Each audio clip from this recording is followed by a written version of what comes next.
In the grim darkness of the 41st millennium, faith is a shield. It is the bulwark against the horrors of the void, the prayer against the encroaching dark, the final defiant scream of humanity in a galaxy that wishes it dead. But what happens when the shield cracks? What happens when the prayer is answered not by a benevolent God, but by a laughing, thirsting one? This is the chronicle of Theron, Chaplain of the Iron Gauntlets Chapter, a warrior whose faith was a fortress, and of the insidious thing that laid siege to his soul, not with fire and fury, but with a simple, poisonous whisper. This is the brutal fate of a possessed chaplain. It began, as all damnation does, with an act of faith. On the shrine world of Viridian Prime, Chaplain Theron stood against the tide of heresy, his Crozius Arcanum, wreathed in a crackling blue field of holy energy, smashed the twisted bodies of cultists. His voice, amplified by his skull-faced helm, boomed litanies of hatred and belief that drove his Space Marine brothers to new heights of righteous fury. They were the Iron Gauntlets, sons of Dorn, masters of the siege, and their faith was as unyielding as the adamantium of their fortress monastery, and Theron was their spiritual bedrock. The battle's climax came in the heart of the desecrated basilica of the martyred saint. Theron confronted the arch-heretic, a Dizintian magister whose eyes burned with the stolen fire of the warp. The duel was short, brutal. Theron's faith was stronger than the magister's sorcery. But as the chaplain raised his Crozius for the final blow, the heretic smiled, his lips cracking as he spoke his final blasphemy. It was a ritual. With his own sacrificial death, he tore a hole in reality. A gate to the Imperium ripped open, a screaming vortex of raw chaos. Theron was caught at its epicenter. He roared his defiance, planting his feet and bellowing every prayer of protection he had ever learned. He felt the unclean energies wash over him, clawing at his soul, whispering promises of power and truths beyond mortal comprehension. He felt it try to take root, and he burned it out with the sheer, white-hot fury of his belief. He sealed the rift with a final, desperate prayer, collapsing to his knees as the unholy light faded. He had won. The basilica was saved. The heretics were broken. He had faced the abyss and held the line. He was wrong. Months later, on the ash-choked plains of Krill Secundus, the war against the orcs felt like a reprieve. It was a simple, honest war of shell and blade, a cleansing fire after the spiritual filth of Viridian Prime. Theron stood on the command deck of a Land Raider Redeemer, the volcanic landscape scrolling past the viewport. He raised his gauntlet to his vox grill, preparing to address his brothers for the coming assault. Brothers of the Iron Gauntlets, behold this world. It is a festering wound, infested by the green-skinned filth.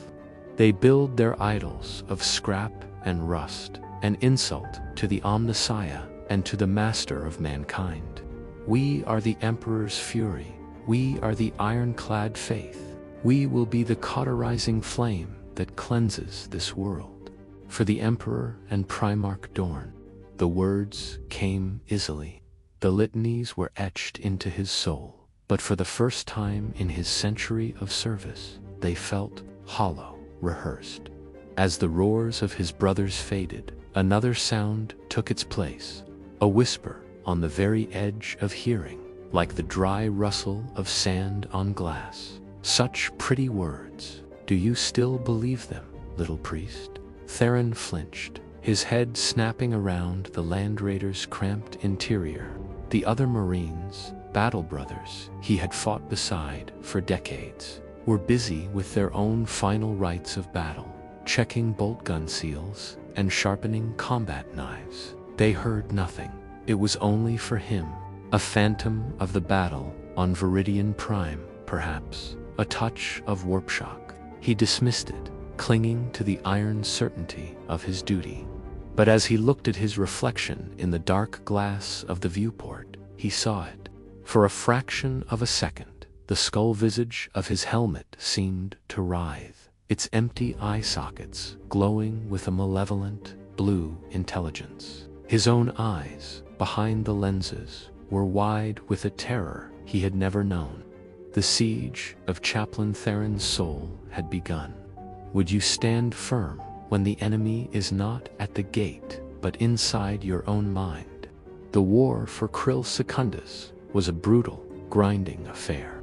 The orcs, led by the hulking war boss Gutripa, were deeply entrenched. It was a war of sieges and attrition, the Iron Gauntlets' specialty. But this campaign was different. Theron found himself possessed of a terrible, chilling clarity. The whispers grew more frequent, no longer just mocking questions, but insidious suggestions. He stood before the holotable, in the command tent, the chapter's captain, Valerius, outlining a frontal assault on an orc scrap fortress.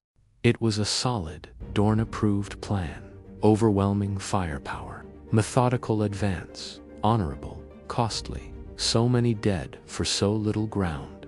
They are your brothers, Theron, your flock. Are you not their shepherd? There is a better way, a smarter way. The orc sends out a fuel convoy from the western canyon every third cycle, a feint there, a sacrifice, and their main gate will be left vulnerable. Theron recoiled from his own thoughts. A sacrifice, to deliberately send men to their deaths as a diversion. It was a tactic of heartless pragmatism, not of honor. It was a strategy Lord Guilliman himself might have devised, but it lacked the soul of their chapter. Yet the logic was undeniable. It would save Space Marine lives at the cost of the Imperial Guard auxiliaries stationed at the western outpost. He pushed the thought away, but it lingered, a poisoned seed. The next day, Captain Valerius's assault went ahead as planned. It was a victory, but a bloody one. 7 iron gauntlets fell, taking the outer wall. 7 giants of the Imperium, each an irreplaceable relic of war, traded for a pile of scrap metal. As Theron administered the Emperor's peace to a dying brother, the whisper returned, laced with a cold, mocking pity. 7 sons of Dorn, dead. For what? For pride. I offered you their lives, and you let them be thrown away. Is that faith, Chaplain? Or is it merely foolishness? The demon, for Theron, no longer had any doubt what it was a master strategist. It began to offer him more of its terrible insights. It would reveal weak points in the orc lines, predict the movements of their stompers, pinpoint the location of their mechboy workshops. Theron resisted. He prayed, he fasted, he scourged his back with the electro-whips of his order, hoping to burn the corruption out through pain and piety. But the whispers only grew stronger, more reasonable, and the casualties continued to mount. The breaking point came during the siege of Hive Primus. The orcs had tunneled beneath the city, preparing a massive sneak attack that would shatter the Imperial lines. The Iron Gauntlets augurs detected nothing. They were walking into a death trap. They are below you, Theron. 1,000 of them. They will be among you in moments. You will all die here, in the dark, for nothing. But I can save you. I can save them all. Listen to me. Turn your Thunderfire cannons on grid location 97 Delta. Now, fire into your own lines. Collapse the tunnels. A few of the guard will be lost, but the chapter will be saved. Choose all batteries. Turn your guns on grid 97 Delta. Fire for effect. Level the Habblocks. Now, by the Emperor's will, fire. The earth shook as the chapter's artillery unleashed a hellish barrage on their own position. The Hablok sector collapsed into a crater of fire and dust, burying hundreds of Imperial guardsmen and the entire Orc tunneling force. The assault was broken. The hive was saved. Theron stood in the aftermath, his brothers slapping his shoulder pauldrons, praising his divine insight, his quick thinking. They saw a hero. He saw a monster. He had traded the lives of loyal soldiers for his own brothers, based on the word of a demon. He had listened, he had obeyed, and he had won. The chalice was poisoned, but he had drunk from it, and the victory tasted like ash. His litanies on the Vox that night were different. The hope was gone, replaced by a cold, hard fury that chilled the souls of his own men.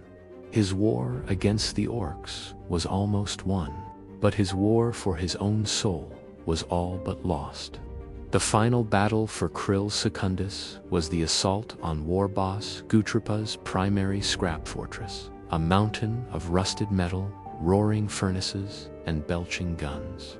It was a siege worthy of the Iron Gauntlets name. But as Theron marched in the vanguard, his Crozius held high. His internal world was a maelstrom of conflict. The demon, which now named itself Zoth, the weaver of lies, was no longer whispering. It was speaking, its voice entwined with his own thoughts, its cunning logic a constant, persuasive presence. You see how simple it is. I offer you victory, and you take it. I offer you the lives of your brothers, and you accept. Where is the sin in that, Theron? Is it not a chaplain's duty to protect his flock? I am not your enemy. I am your salvation. I am the clarity you have always prayed for. The battle was titanic. A green tide of muscle and rage crashed against the iron wall of the Iron Gauntlets. Theron fought like a man possessed, his movements guided by the demon's precognitive warnings. He sidestepped a blow from a deaf dread's power claw an instant before it struck, smashed an Orknob's skull with a perfectly timed swing, and directed his brother's fire with a brutal, flawless efficiency. They were winning, but Theron felt nothing but a cold, hollow emptiness. This was not his victory. It belonged to the thing in his head. Then disaster. The Orc Gargant, a machine god of scrap, leveled its main cannon. A white-hot energy beam slammed into Theron's position. Pain, white and absolute. He was thrown backwards, his chest plate shattered, his ribs cracked. He lay gasping on the ground, his holy armor, his shield of faith, broken. He was vulnerable, dying. You are broken, little priest. Your body has failed you. Your faith has failed you. Your corpse god on his golden throne is silent. But I am here. I can save you. I can remake you. I can give you the strength to save them all. All you have to do is accept. Let me in. Let me show you the truth. In his agony, Theron's will finally shattered. The pain, the doubt, the terrible victories. It was too much. He was tired of fighting. He just wanted the whispers to stop. Show me, he gasped. The words unheard by anyone but the demon. The world dissolved.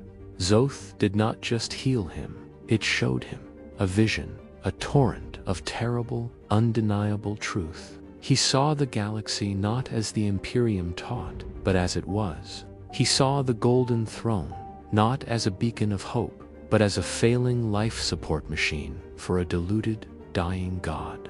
He saw the endless, grinding futility of the Imperium's war. 1 trillion lives sacrificed every day for a stalemate that had lasted 10,000 years. He saw humanity not as a chosen species, but as a fleeting, screaming mote of dust in an ancient, uncaring cosmos. And he saw chaos not as a corruption, but as the fundamental, primordial truth of existence. There was no victory to be had, no salvation to be earned. The Imperium was already dead. It just hadn't noticed yet. This is the truth. Your faith is a lie told to dying children, but it does not have to be an end. It can be a new beginning. We can save them, not by fighting for a corpse, but by embracing the truth. We can lead your brothers out of the darkness of this lie and into the glorious, infinite possibility of chaos. Be their shepherd, Theron. Be their savior. The despair was absolute. The hope he had clung to for a century was a phantom. His life, his sacrifices, his faith fell for nothing. In that moment of utter nihilism, Theron did not just accept, he surrendered. Yes, he thought. The pain in his chest vanished, replaced by a surge of raw, intoxicating power. His shattered armor began to reform, not sealing, but twisting. The iron of his pauldrons grew ornate, impossible barbs. The imperial aquila on his chest melted and reformed into the 8-pointed star of chaos undivided. The skull face of his helm contorted, its jaw splitting into a fanged, leering grin as baleful blue fire ignited in its eye sockets. His Crozius Arcanum, the symbol of his holy office, became a staff of living, writhing metal, crowned with a flickering, multi-hued warp flame. He rose to his feet, no longer just a space marine, but a vessel of raw demonic power. He was Theron no more. He was a possessed. The being that was once Theron raised its hands, and the battlefield was consumed by pink and blue fire. The orc gargant melted into slag. The remaining greenskins were torn apart by bolts of pure, sorcerous energy. The final victory was swift, absolute, and utterly horrifying. The surviving Iron Gauntlets stared in stunned silence, their bolters half-raised, unable to comprehend what they were seeing. Their spiritual leader, their icon of faith, had become an arch-heretic before their very eyes. Captain Valerius stepped forward, his power sword humming to life, his face a mask of anguish. "Theron, what have you done? What have you become?" "I have become the truth, Valerius. I have seen beyond the lie of the corpse emperor. The Imperium is a cage, and faith is its lock. I have been given the key. Let me show you. Let me set you all free." He offered them enlightenment, but they saw only damnation. This was his brutal fate, not just to fall, but to be rejected by the very brothers he now sought to save. They were Iron Gauntlets, sons of Dorn. Their faith was iron. It would not bend. It would only break. They opened fire. The battle was a tragedy. The possessed chaplain fought with the power of a demon and the knowledge of a space marine. He was magnificent. He was terrible, but he was one against many. A power fist crashed into his chest. A thunder hammer shattered his leg. A dozen bolter shells found their mark. He fell to his knees, the warp fire around him sputtering, the demonic power finally failing. Captain Valerius stood over him, tears of oil and sorrow streaming down his face. His power sword held for a final, merciful blow. "Valerius, it's all a lie. The throne is flock." As his life faded, the demon Zoth gave him its final, parting gift. The ultimate lie, the ultimate truth. "Oh, you fool, the visions, the dying god, the doomed Imperium, all lies, beautiful, perfect lies. The corpse god still sits his throne. The Imperium still grinds on, a testament to stubborn ignorance. I never cared about your galaxy. I only cared about you. To take a faith as bright as yours and snuff it out. That is an art form. Your fall, your despair, your damnation. It was all so exquisite. You threw away your soul for nothing. Absolutely nothing." In his last moment of consciousness, Chaplain Theron understood. The visions were fake. His despair was a carefully crafted illusion. His fall had not been a tragic necessity.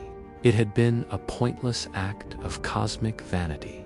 He had lost his soul, not for a terrible truth, but for a simple, elegant lie. That was the brutal fate of a possessed chaplain. Not just to die a traitor, but to die knowing his damnation was utterly and absolutely meaningless. Captain Valerius brought his sword down, and the story of Theron, the faithful, was over. All that remained was a corrupted corpse, and a chilling question left for his brothers to ponder for the rest of their long, bitter lives. If a faith as strong as Theron's could be broken, what hope could there be for any of them?